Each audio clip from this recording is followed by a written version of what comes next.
Paris, एक ऐसा शहर जो अपनी रोशन रातों, दिलकश फिजा और सदियों पर फैली हुई तारीख की वजह से दुनिया भर में पहचाना जाता है, और जहां हर गली, हर इमारत और हर मकाम अपने अंदर एक कहानी छुपाए हुए होता है। इस शहर के ऐन मरकज में वाक़या है दुनिया का सबसे मशहूर और तारीखी खजाना लोवो म्यूजियम। ये वो जगह है जहां सदियों पुरानी तहजीबों का नायाब फन पारे, बादशाहों के शाही खजाने और अनमोल तारीखी आसार इंतहाई सख्त सिक्योरिटी के हसार में महफूज रखे जाते हैं, और दुनिया इसे एक ऐसी जगह समझती है जहां किसी भी किस्म का जुर्म तकरीबन नामुमकिन होता है।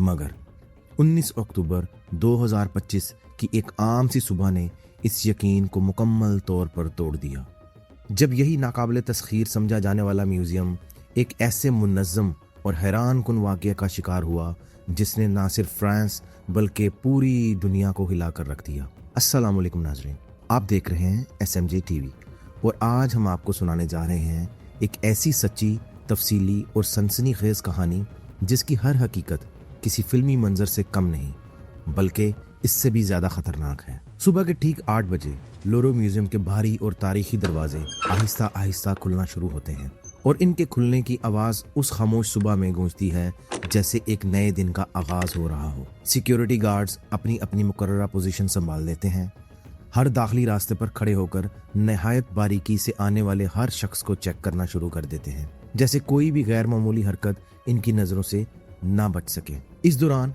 पूरे म्यूजियम में नज़्ब CCTV कैमरास एक एक करके फाल हो जाते हैं, और हर गैलरी, हर राहदारी और हर कोने पर मुसलसल निगरानी शुरू कर देते हैं ताकि किसी भी गैर मुतवक्का हरकत को फौरन पकड़ा जा सके।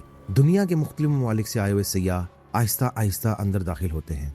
कुछ लोग दीवारों पर मौजूद तारीखी फनपारों को हैरत से देख रहे होते हैं, जबकि कुछ इस अजीम इमारत की तस्वीर लेने में मसरूफ होते हैं। हर तरफ एक मुनज़्ज़म, पुरसुकून और मुकम्मल तौर पर मामूल के मुताबिक माहौल था, जिसमें किसी को भी ये अंदाज़ा नहीं था कि चंद ही लम्हों बाद यही सुकून एक खौफनाक वाक़ये में बदलने वाला है। सुबह के 8:30 बज चुके थे और सब कुछ अभी भी नॉर्मल लग रहा था, मगर हकीकत में खतरा पहले ही इस खामोशी के अंदर अपनी जगह बना चुका था। इसी दौरान म्यूजियम के उस हसास हिस्से में जो दरियाए सीन के करीब वाक़या है और जहां आम तौर पर ज्यादा आमदरफ्त नहीं होती, एक भारी सा ट्रक आकर नहायत आहिस्तगी से रुक जाता है। पहली नज़र में ये एक आम तामीराती गाड़ी लगती है, जैसे किसी मामूल के मेंटेनेंस काम के लिए आई हो, और इसी वजह से वहां मौजूद किसी भी शख्स को इस पर शक नहीं होता।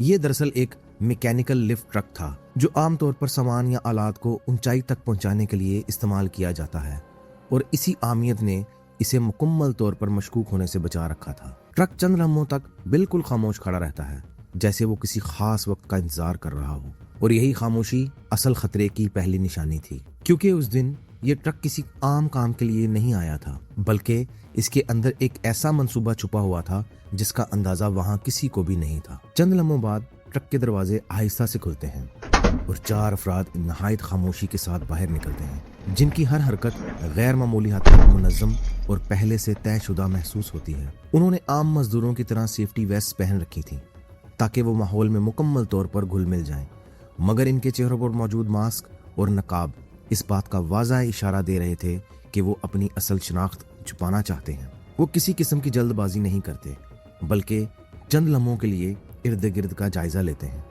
जैसे हर कदम पहले से प्लान किया गया हो।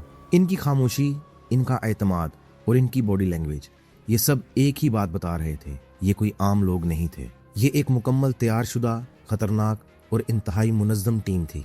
इनमें से 2 अफराद मैकेनिकल लिफ्ट के जरिए आहिस्ता आहिस्ता ऊपर की तरफ बढ़ने लगते हैं, जैसे वो पहले से इस रास्ते से वाकिफ हों।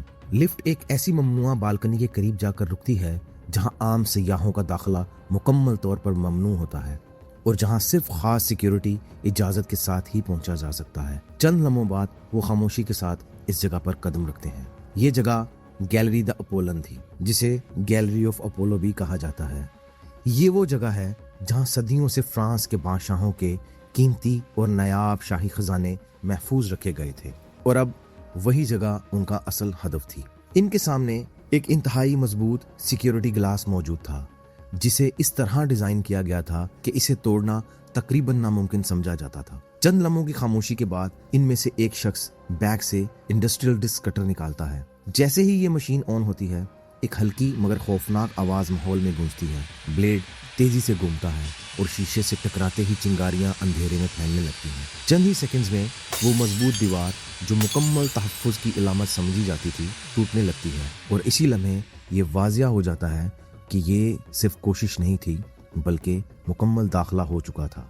जैसे ही शीशा टूटता है, पूरे म्यूजियम में अचानक एक तेज और खौफनाक सिक्योरिटी अलार्म गूंज उठता है। इसकी आवाज हर गैलरी, हर राहदारी और हर कोने में खतरे का ऐलान कर रही होती है। सिक्योरिटी गार्ड्स फौरन अपनी पोजीशंस छोड़कर उस सिमत दौड़ते हैं, मगर चोर पहले ही अंदर दाखिल हो चुके थे। सयाह खौफजदा होकर एक दूसरे को देखते हैं और सिक्योरिटी एहलकार इन्हें जल्दी जल्दी बाहर निकालना शुरू कर देते हैं। चंद ही लम्हों में वो पुरसुकून म्यूजियम चीखों पुकार, भगदड़ और खौफ की जगह बन जाता है। इस पूरे ऑपरेशन में सबसे हैरानकुन बात ये थी कि चोरों ने म्यूजियम की हर चीज को हाथ नहीं लगाया, बल्कि वो इंतहाई पुरसुकून और मंसूबाबंदी के साथ सिर्फ मखसूस और पहले से तयशुदा अशिया की तरफ ही बढ़े, जैसे इन्हें पहले से मालूम हो कि इन्हें क्या लेना और क्या छोड़ना है। चंद ही लम्हों में उन्होंने मजमूई तौर पर 9 कीमती अशिया को अपने कब्जे में ले लिया और हर हरकत इतनी तेजी और महारत से हुई कि सिक्योरिटी को रद्द अमल देने का मौका भी न मिल सका। मगर फरार के दौरान एक इंतहाई कीमती शय इनके हाथ से फिसल कर रास्ते में ही गिर गई, जिसने इस वाक़ये को मजीद पुरसरार और गैर मुतवक्का बना दिया। और इसी लम्हे ये वाज़िया हो गया कि ये कोई आम चोरी नहीं थी, बल्कि एक इंतहाई सोचा समझा और मुंतखब हाई वैल्यूड टारगेटेड हीस था। चोरी होने वाली शिया की मुकम्मल तफसील, जिनमें यूजीनी तियारा, ये शानदार शाही ताज फ्रांस की मलका एम्प्रेस यूजीनी का था, जो नेपोलियन III की बीवी थी, और इसमें सैकड़ों हीरे और कीमती मोती जुड़े हुए थे, जो फ्रांस की शाही ताकत और शानो शौकत की अलामत समझा जाता था। रॉयल ब्रूश, ये एक निहायत कीमती और नायाब ब्रूश था, जो एम्प्रेस यूजीनी के शाही लिबास का हिस्सा होता था और इसे खास तौर पर बड़े शाही इवेंट्स और तकारीब में पहना जाता था, जिसमें सोने और हीरे का इंतहाई नफीस काम किया गया था। रेलिक्वेरी ब्रूच, ये एक मुनफरद और तारीखी ब्रूच था, जिसमें मजहबी अहमियत भी शामिल थी और कहा जाता है इसे किसी मुकद्दस यादगार को महफूज रखने के लिए इस्तेमाल किया जाता था, जो इस दौर के शाही खानदान के मजहबी अकायद की अक्कासी करता था। एम्प्रेस यूजीनी का ताज, ये ताज खास तौर पर 1855 की आलमी नुमाइश के लिए तैयार किया गया था, जिसमें सोना, हीरे और ज़मर्द शामिल किए गए थे। ताम फरार के दौरान ये चोरों के हाथ से गिरकर खराब हो गया था, लेकिन बाद में बरामद हो गया। मैरी लुइस एमरल्ड नेकलेस, ये कीमती हार नेपोलियन बोनापार्ट ने अपनी बीवी एम्प्रेस मैरी लुइस को 1810 में शादी के मौके पर तोहफे में दिया था। इसमें गहरे सब्ज ज़मर्द और हीरे जुड़े हुए थे, जो नेपोलियन की ताकत और दौलत की निशानदही करते थे। एमरल्ड इयररिंग्स, ये बालियां इस ज़मर्द के शाही सेट का हिस्सा थीं, जो एम्प्रेस मैरी लुइस के लिए तैयार किया गया था। ये एक मुकम्मल ज्वेलरी सेट शाही तकरीबात में इस्तेमाल होता था। सफ़ायर त्यार, ये खूबसूरत नीलम से जुड़ा हुआ ताज फ्रांस की मलका मैरी एमिली का था और क्वीन हॉटेन से मंसूब था, जिसमें दर्जनों नीलम और हजारों हीरे जुड़े हुए थे। ये शाही खूबसूरती की अलामत समझा जाता था। सफ़ायर नेकलेस, ये हार इसी शाही सफ़ायर सेट का हिस्सा था, जो खास मौके और तकारीब में पहना जाता था। इसमें नीलम और हीरे की नफीस कारीगरी नुमाया थी। सिंगल सफ़ायर ईयररिंग, ये अकेली बाली थी जो इस सेट का हिस्सा थी। हैरानकुन तौर पर चोर सिर्फ एक ही बाली ले जा सके, जो इस वारदात के दौरान जल्दबाजी और पुरसरारियत को जाहिर करता है। ये तमाम जेवरात सिर्फ कीमती नहीं थे, बल्कि ये फ्रांस की तारीख के 3 बड़े अदवार से ताल्लुक़ रखते थे। नेपोलियन का दौर, शाही खानदान का दौर, दूसरा फ्रांसीसी एम्पायर यानी सेकेंड एम्पायर। ये सिर्फ जेवरात नहीं थे, बल्कि फ्रांस की तारीख के जिंदा सबूत थे। ये वो खजाने थे जो बादशाहों, मलकों और सल्तनतों की कहानियां अपने अंदर समेटे हुए थे, और चंद मिनटों में तारीख खुद चुरा ली गई। जब बाद में पूरे म्यूजियम का बगौर जायजा लिया गया, तो एक ऐसा हैरानकुन इंकशाफ सामने आया जिसने इन्वेस्टिगेशन टीम को ये सोचने पर मजबूर कर दिया, क्योंकि चोरों ने दुनिया के सबसे ज्यादा कीमती और मशहूर हीरों को मुकम्मल तौर पर नजरअंदाज कर दिया था। उनमें रेजेंट डायमंड और सेंसी डायमंड शामिल थे।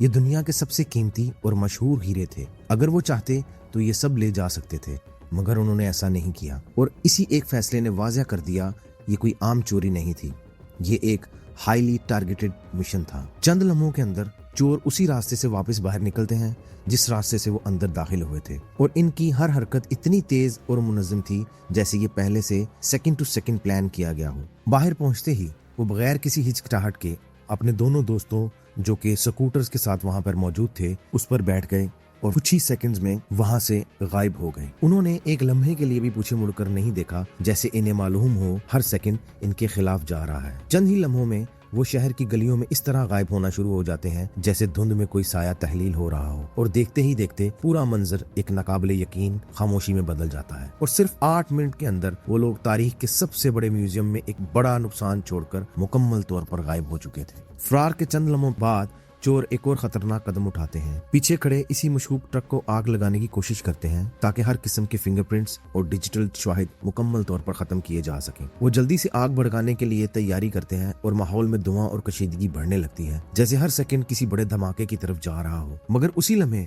म्यूजियम का एक बहादुर मुलाजिम मौका देखकर आगे बढ़ता है और अपनी जान खतरे में डालकर इनके मंसूबे को नाकाम बना देता है। और यूं वो आखिरी कोशिश नाकामी में बदल जाती है, लेकिन अपने पीछे मजीद सवालात छोड़ जाती है। तहकीकात के दौरान जब पूरे म्यूजियम की सिक्योरिटी सिस्टम का बारीक बीनी से जायजा लिया गया तो एक के बाद एक संगीन खामियां सामने आईं, जिन्होंने पूरे निजाम पर सवालिया निशान लगा दिया। पता चला कि कुछ अहम हिस्सों में सीसीटीवी कवरेज थी ही नहीं। उससे भी ज्यादा हैरानकुन बात यह थी कि कुछ कैमरे दुरुस्त सिमत की बजाय गलत जावियों में फिक्स थे, जिसकी वजह से असल वाक़े के अहम मनाजिर रिकॉर्ड भी नहीं हो सके। और सबसे बड़ा झटका ये था कि जिस अलार्म सिस्टम पर मुकम्मल एतमाद किया जा रहा था, या तो वो खराब था या उस वक्त सही तरीके से काम ही नहीं कर रहा था। यही चंद खामियां इस पूरे नाकाबिले तस्खीर सिक्योरिटी सिस्टम के टूटने की असल वजह बन गई। वाक़े के फौरन बाद पुलिस और फोरेंसिक टीमों ने पूरे म्यूजियम को घेरे में ले लिया और हर कोने से शवाहिद इकट्ठे करना शुरू किए ताकि इस पेचीदा वारदात की तह तक पहुंचा जा सके। सैंपल्स, फिंगरप्रिंट्स और मुख्तलिफ अशिया से मिलने वाले शवाहिद जमा किए गए। 150 से ज्यादा डीएनए सैंपल्स, फिंगरप्रिंट्स, औजार्स, हर चीज इकट्ठी की जाती है। कुछ गिरफ्तारियां भी होती हैं, मगर असल मास्टरमाइंड अब भी सामने नहीं आता। और यही सवाल बाकी रह जाता है, क्या ये सबसे बड़े नेटवर्क का हिस्सा था? लोरो म्यूजियम, जिसे दुनिया महफूज तरीन जगहों में शुमार करती है, मगर हकीकत यह है कि इसकी तारीख में ऐसे कई लम्हात गुजर चुके हैं जब इसके अंदर मौजूद कीमती खजाने खतरे में पड़ गए। और यही वजह है कि 2025 का वाक़या अकेला नहीं था, बल्कि एक लंबी तारीख का हिस्सा था। साल 1911, एक आम सा दिन और एक ऐसा वाक़या जिसने पूरी दुनिया को हैरान कर दिया। एक शख्स जिसका नाम विंसेंट पेरुगिया था, वो लोवो म्यूजियम में एक आम मुलाजिम के तौर पर काम करता था और इसी वजह से इसे म्यूजियम के अंदरूनी निज़ाम और रास्तों का मुकम्मल इल्म था। एक दिन वो खामोशी से गैलरी में दाखिल होता है और बगैर किसी शोर के दीवार पर लगी दुनिया की सबसे मशहूर पेंटिंग मोनालिसा को इसके फ्रेम से निकाल लेता है। ये पेंटिंग तकरीबन 2 साल तक लापता रही और इस दौरान पूरी दुनिया में इसकी तलाश जारी रही। आखिरकार ये पेंटिंग इटली में बरामद हुई, मगर इस वाक़ये ने यह साबित कर दिया कि सबसे मजबूत सिक्योरिटी भी इंसानी जहानत के सामने कमजोर पड़ सकती है। मोनालिसा की चोरी के बाद भी लोरो म्यूजियम मुकम्मल तौर पर महफूज नहीं रह सका। वक्त के साथ साथ कई ऐसे पुरसरार वाक़यात सामने आते रहे, जहाँ कुछ छोटे मोटे मगर कीमती एयरक्राफ्ट्स अचानक गायब हो गए और कुछ मौके पर चोरी की कोशिशें तो हुई, मगर आखिरी लम्हे पर नाकाम बना दी गई। इन सब वाक़यात के बावजूद 2025 में होने वाली वारदात इन सब से मुख्तलिफ थी। ये ना सिर्फ मुनज़्ज़म थी, बल्कि तेज़, खामोश और मुकम्मल मनसूबाबंदी के साथ अंजाम दी गई, जहाँ हर कदम पहले से तय था, हर हदफ मुंतखब था और हर हरकत एक मुकम्मल प्लान का हिस्सा थी। यही वजह थी कि इसे लोरो म्यूजियम की तारीख का सबसे एडवांस्ड टारगेटेड हीस्ट कहा जाता है। और नाज़रीन, ये वाक़या एक चोरी नहीं था, बल्कि एक ऐसा लम्हा था जिसने पूरी दुनिया को ये सोचने पर मजबूर कर दिया कि कोई भी चीज़ मुकम्मल तौर पर महफूज नहीं होती, चाहे वो एक अजीम म्यूजियम हो या हमारी अपनी ज़िंदगी भी कुछ ऐसी ही होती है। एक लम्हा सब कुछ हमारे काबू में होता है और अगले ही लम्हे वो सब कुछ अचानक बदल जाता है। और यही हकीकत है जिसे हम अक्सर नज़रअंदाज कर देते हैं। ऐसे वक्त में सबसे अहम चीज़ हार मानना नहीं होती, बल्कि हालात का मुकाबला करना होता है, क्योंकि मुश्किल वक्त हमारी असल ताकत को जाहिर करता है और आखिर में वही लोग कामयाब होते हैं जो हालात के सामने झुकने की बजाय इनका सामना करते हैं। अगर आपको हमारी ये सनसनीखेज हकीकत पर मबनी और तफसीली कहानी पसंद आई हो तो इस वीडियो को लाइक करें, अपने दोस्तों के साथ शेयर करें, क्योंकि अगली वीडियो में आने वाली कहानी इससे भी ज़्यादा चौंका देने वाली हो सकती है। मिलते हैं अगली वीडियो में। अल्लाह हाफिज़।